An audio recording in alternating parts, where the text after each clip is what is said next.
Hello, I'm Aunty Austerity. With my South Yorkshire accent, that usually sounds like Aunty Austerity, which of course I am. I'm in London for the National Recall Conference of the People's Assembly Against Austerity. This follows on from a gathering of 4,000 people at Central Hall, Westminster in June of 2013.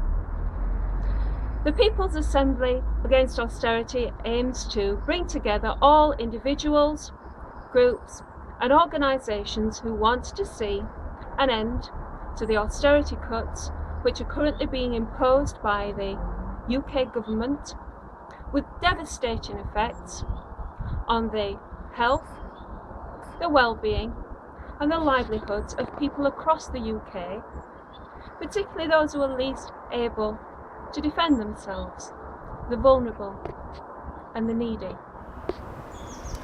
I attended Central Hall, Westminster 9 months ago, and what a sense of history I felt in that magnificent place.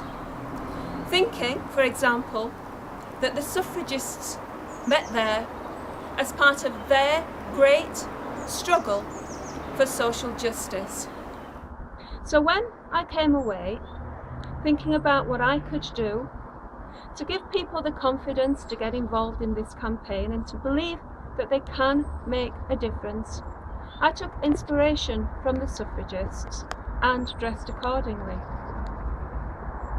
This is just my way of getting people to take notice of me and my message. So what is Aunty Austerity's message? Primarily that whether you are unsure what you can do to oppose the cuts, or if you've already taken your first steps in involvement, or if you've a little or even a lot of experience of campaigning, there is a type of action that is right for you. The key is to do what you can do, to do what suits you, because everybody's involvement in this campaign is valuable, no matter how large or small, as collectively we are creating something which is immensely powerful and is already making an impact. If you'd like some ideas, you can have a look at the earlier videos that I put onto YouTube.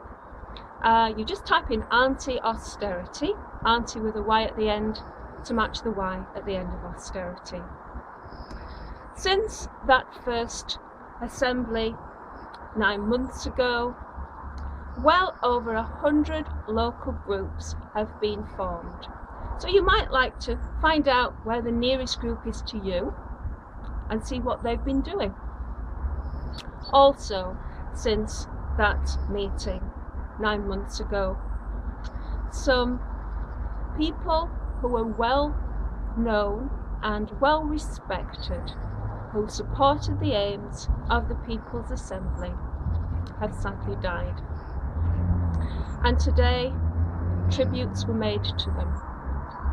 And all of us there stood for what was meant to be a minute of sustained applause to honour their contributions.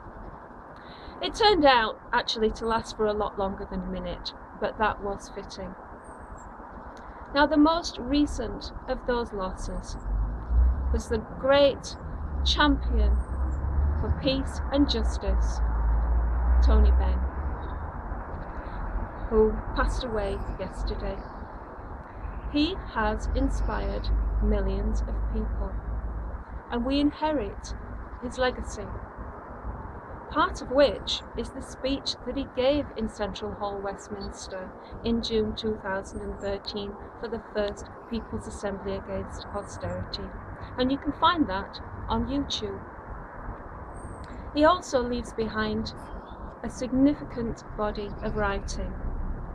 A book of his that I've read recently is the one called Letters to My Grandchildren, which actually was recommended to me by a lady who was sitting next to me in Central Hall, Westminster, who said to me that she had encouraged all of her children, once they were teenagers, to read it, which I thought was a very good idea. So I went to one of the bookstores and I bought it there and then. and I've found in it such words of wisdom. Tony Benn, what a great man. Now, anybody who has been on a demonstration against cuts will no doubt be familiar with a very popular chant. It's been around for a very long time, and it's my favourite, and it goes like this. They say cut back, we say fight back. I'm Aunty Austerity, and I say no surrender. Not now, not ever.